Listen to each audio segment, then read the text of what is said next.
My 7-month DVC booking window is coming up, and things are once again getting complicated. Buckle up, everyone. We're getting into the weeds today.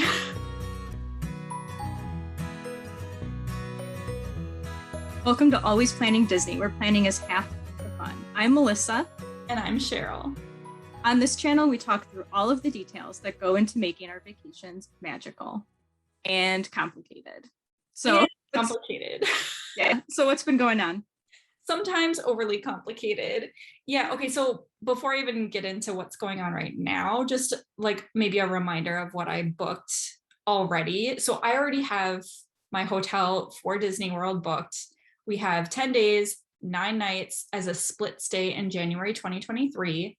And we're renting DVC points from a family member for our multi-generational party of 5.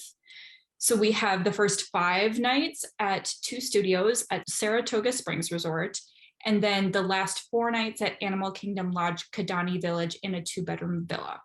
So that's already booked. We technically have a place to stay, right? So that's great.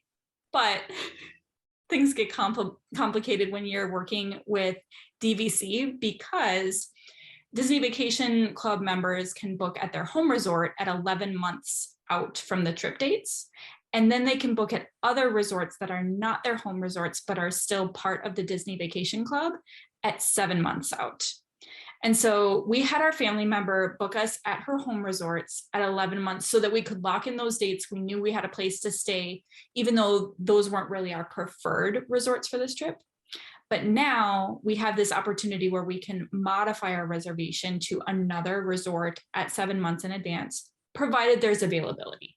And because I'm not the one who's the DVC member, I don't know if there is availability. So I'm just thinking through a ton of possible scenarios so that hopefully when our family member gets in there to have a look around, we'll have sort of a ranked list and be able to get answers to her very quickly for her to be able to modify that reservation for us. So it's very chaotic, right? It's even more chaotic because the way that the DVC timeshare works is members purchase a certain number of points and they have access to those points each year. And they can actually use up to 3 years worth of points. So they can bank last year's points, they can use the current year's points, and then they can borrow from the next year's points. But as of right now, and since the pandemic reopening, DVC members have only been allowed to borrow half of their points from the next year. Normally they can borrow all of them. Right now, they can only borrow half. And we don't know when this rule is going to go back to normal. It hasn't yet. I was really hoping that we would book at 11 months and then in the intermittent 7 months or 4 months until our 7-month window, things would change and we'd have access to all of those points. We do not. They haven't changed it. Even though so many things are going back to normal at Disney World, this hasn't yet. And I think it has to at some point because it's a timeshare and there are contracts and all of these things. But as of now, it hasn't. So we were hoping to get a preferred view 2-bedroom villa at the Boardwalk. That was like perfect resort as far as all of us were concerned. We were very happy with that. But our family member only has about 3/4 of the points that we would need with these restrictions in place. So at this point, we are coming up on that 7-month booking window, and we need to decide what plan B is, because I think that's going to be what we actually have to go with this trip. Yeah, as you know, I bowed out of DVC rental real quick because I couldn't keep up with all of the unknowns and what ifs. And I tried through a third-party booking company. We tried going with David's, and it was just too many moving parts and too many questions about what would be available when. And I think it's okay as long as you are open to any DVC resort. But like you, I had my heart set on Boardwalk and I wasn't willing to change. And so I had to stop that real quick because they didn't have what we needed on the dates that we wanted. So I got out of there a lot faster than you did. Let's talk about your options. Yeah, so we're not getting out of there because no matter what, we're going to Disney World and we're going to have an awesome trip. So we're open to really a lot of different options. We're just trying to figure out which of the options is best case scenario given our circumstances. So really, like, I'm going to talk through some pros and cons of these, but no matter what, we're at Disney World. So it's all good. So option one is to stick with what we already have booked, that split stay with Saratoga Springs and Animal Kingdom Lodge. I got into this in detail in episode 35. I'll link that episode where we were talking about what we had booked at the 11-month window. But just as sort of a reminder, a pro of this is that we'd get to experience 2 different resorts in one trip. We've never done a split stay before, so that's kind of fun.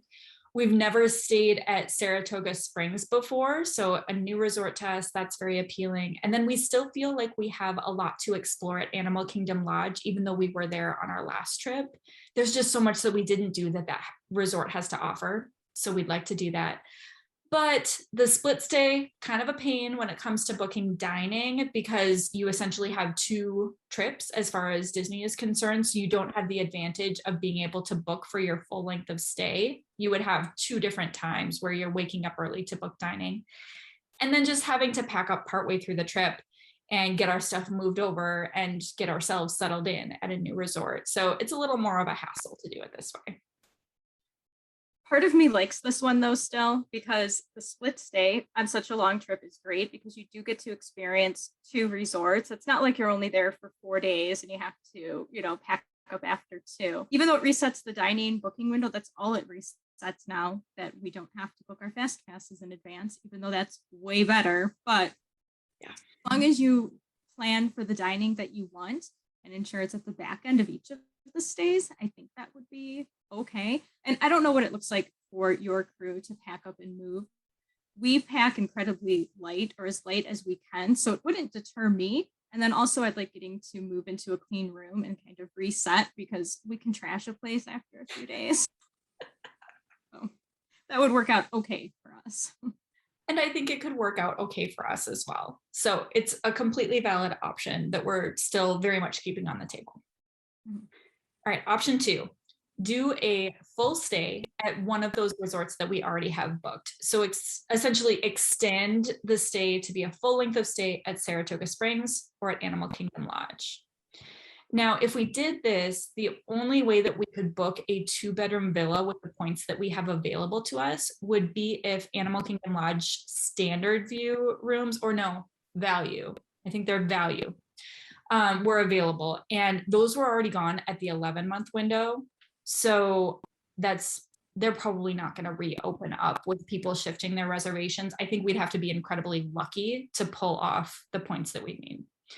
So that basically means 2 studios for the entire trip, or doing a split stay at the same resort where we would kind of have 2 studios for part and then move into a 2-bedroom villa for part of it. So pro for that would be we'd have all of the benefits of a deluxe resort for our entire trip, which is something I'll get into with one of our other options. Another pro is that the cost would be about what we've already paid for our current reservation. So there wouldn't be a lot of added money in, even though we're modifying the reservation. A con is that we're looking at separate, smaller rooms without having that full kitchen and living space that we would have in a 2-bedroom villa.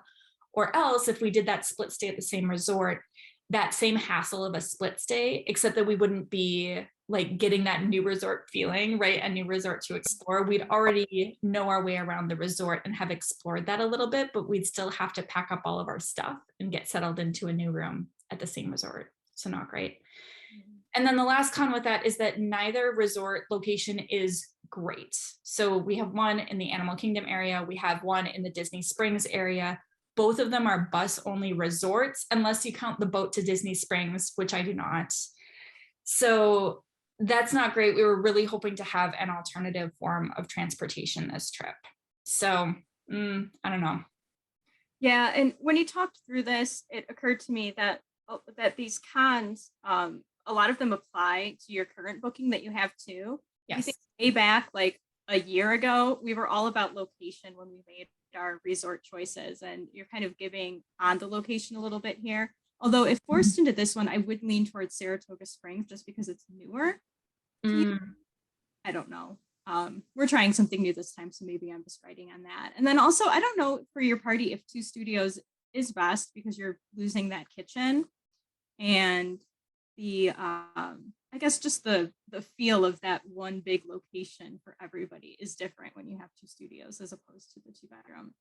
So I don't know how I feel about that one. Yeah, and the two studios is not ideal for like when my husband and I get date nights, and I've been told that there are multiple of these this year. It's much easier to do that when we have a 2-bedroom villa where they're just through the door from where our son is used to sleeping the rest of the trip. Versus with two studios, you can request to have adjoining rooms, but there is absolutely no guarantee. And we've had times with Disney in the past where we've gone in quieter seasons and requested adjoining rooms, and we didn't get them. They were in the same building, but they were not adjoining. So that makes it less convenient for sure. Mm-hmm. All right, what's next? Yeah, okay, so the next option kind of has some of the same problems with it. So option 3 would be to do a full stay at the Boardwalk in 2 studios. So our preferred resort, but not our preferred room type. We have enough points available to us to be able to do a standard view studio. I don't know if those are available because DVC members tend to like to stretch their points and get as many nights as they can. So they tend to snap up those less expensive rooms faster than the preferred view ones. Preferred view studios are just over budget by a little bit in terms of the points we have available, but we could look at having our family member rent additional points needed from Disney. So they offer that as a service. So if you wanted to book a stay that's not quite what you have available to you, you can rent points just for that trip. They're pretty pricey in comparison to how we would otherwise be doing it, but we don't need a ton of them. So I think that would be pretty doable if she's willing to go through the hassle of that. And I'm not sure how much, like, I don't know if that's a phone call. And I know that sometimes that's a long wait on hold. So I don't want to ask her to do something that's going to be taking up a bunch of her time when she's already doing a huge favor for us. So a pro, of course, is that we'd have all of those benefits of a deluxe resort stay for our entire trip. And we would be staying in the Epcot area for our entire trip, which is absolutely ideal. I love the idea of being able to walk to 2 parks if we want to, or take a nice chill boat ride to 2 parks. Like, it sounds lovely. And then a con, again, separate smaller rooms, no full kitchen, no living space, no guarantee of adjoining rooms. Yeah, this one's hard for me to think about because I love that location. Boardwalk was top of my list too. And so I would probably be willing to trade the room I wasn't looking forward to just to have that Epcot location. But I don't know, you still have that downside of 2 studios for the entire trip. I know, it's hard. No matter what, we have to give something up though. So I think Yes. that the trade-off consideration, that's true for all of these. Yeah. Okay, and then the 4th option that I will present for your consideration is to do a split stay with the Boardwalk and a cash booking.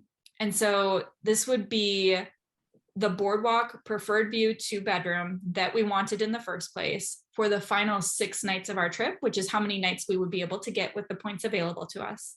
And then paying a cash rate elsewhere for the first 3 nights. And so, I mean, that could be anywhere, of course, but for us, we really want to be on property. So we would not be looking at staying offsite for those first 3 nights. I looked at the Swan and Dolphin again, Melissa. We keep coming back to the Swan and Dolphin. And I looked at it again because I saw something on social media where someone was like, oh, I just stayed at the Swan and Dolphin for $180 a night. And I was like, that sounds like a great rate. I'm going to go look at them again. And again, we're staying in January. It should be the slow season. It should be the less expensive season. And it was like $550 a night. And we would need 2 rooms. So I'm like, what? Yeah. You know, I have looked at Swan and Dolphin probably 5 times since we started talking about our upcoming trip, because in my mind, it should be around that 180, maybe low 200s during a busy season. And it is not. I don't know. I have no idea what they're doing. I don't know if people are using their Marriott points and they're just not telling me that when they're talking about how cheap it is, or I don't know what's happening. But Swan and Dolphin, no, I need to just stop looking at that website because it just makes me confused and a little bit angry. So really, we would be looking at like one of the value resorts like Pop or Art of Animation. We could also go to one of the moderate resorts, Coronado Springs, Caribbean Beach, Port Orleans. And that would be running us in terms of rack rates. So not knowing what the discounts might be, like $200 to $300 per room per night. And we would be looking at those for the first 3 nights of our trip. So that would be, a significant additional cost on top of what we've already paid to our family member for renting DVC points. And we would have a sacrifice there of we wouldn't have access to extended evening hours because we wouldn't be staying in a deluxe resort for the first part of our trip. And so we, if they continue doing them on Monday and Wednesday, which is what they seem to have been doing since they started offering extended evening hours for deluxe resorts guests, we weren't planning on doing that on arrival day, but we were going to go on another day that falls within those first 3 days for a late night that we wouldn't have access to if we stayed at a different resort, at a non-deluxe resort. So we'd be missing out, and we would only have one opportunity to do the extended evening hours. Again, if they keep doing what they're doing, which who knows, they could change that at any time. So we would be losing out on that as an option. We would also be losing out on, the other amenities associated with a deluxe resort. So I don't know. I kind of like this one just because it's still 6 nights in a 2-bedroom at Boardwalk, which is a huge stay in the type of room that you want with deluxe. And then the extended evening hours might be a little bit of a personal hit for you and your husband, maybe. But I feel like for your party overall, that's less of a deal breaker than it is for ours, who, we struggle to get to a park by 11 a.m. We are not rope drop people. So extended evening hours mean a lot to us because we just can't get there in the morning. I really like Pop and Art of Animation. They're really fun. And then Port Orleans could be great for you because it is your family's classic stomping ground. You could get to go back there. Price wise, does this mess up what you have paid already? Is it comparable? I don't think it messes up what we've paid already, but it would be a substantial additional cost because we would basically be using the points that we've already paid to rent from our family member. And then on top of that, we'd be paying for this cash booking. So like that comes out to what, like $600 to $900 for our family, $600 to $900 for my folks for their room. So like it's a substantial additional cost. In terms of maybe it's not my favorite one then. I like some of the elements of it, but I don't know. So what is your current ranking with these 4 options? Okay, I was really stuck on this and feeling like I have no idea what to do until my husband and I were on a walk this morning, and I was sort of presenting the options to him. And I realized as I was talking through them with him that I really do have some preferences here. And I was kind of leaning towards doing that DVC and cash split stay until I started talking to him, and I'm like, I just really don't want to pay more and kind of get less in some ways, because like instead of staying at a deluxe the entire time, we're only at it for part of the time. We would have potentially the addition of the Skyliner as a means of transportation at certain resorts, but I hate the Skyliner, so I don't want that as a means of transportation. So it would be either that or bus only for that part of our stay. So we weren't loving that. And so I think at this point, our first choice would be to do the 2 studios at the Boardwalk, because that's the location that all of us want. And our runners up, I can't decide where to rank these. I need to think about it some more, but our runners up would be 2 studios at Animal Kingdom Lodge, because we really love Animal Kingdom Lodge, or some sort of DVC split stay, whether that's what we already have booked or a split stay that includes the Boardwalk studios and then something else, which I didn't technically include as one of our 4 options. So I feel like I'm cheating there, but it came to me later on. So that's kind of where my husband and I are landing on this. I still need to talk to my folks and see what they think about all this, because they're obviously a part of this decision as well. And then ultimately, it comes down to what's available. So we might get in there and find out that no, even at 7 months when people are shuffling around their reservations, Boardwalk is booked. We can't do it. So I guess stay tuned. I'll be back in another episode to let you know where we land. I really hope that you get to Boardwalk for at least part of the stay, because it was the number one choice for both of us, and I'd love to see you get to stay there. And if not, we'll have to go visit. Check it out at least. That's true. At the very least, we need to do some recon for future trips. Thanks so much for tuning in. Which option would you pick in my situation? Am I missing anything as I'm working through all of these options? And then remember to like and subscribe to plan along with us.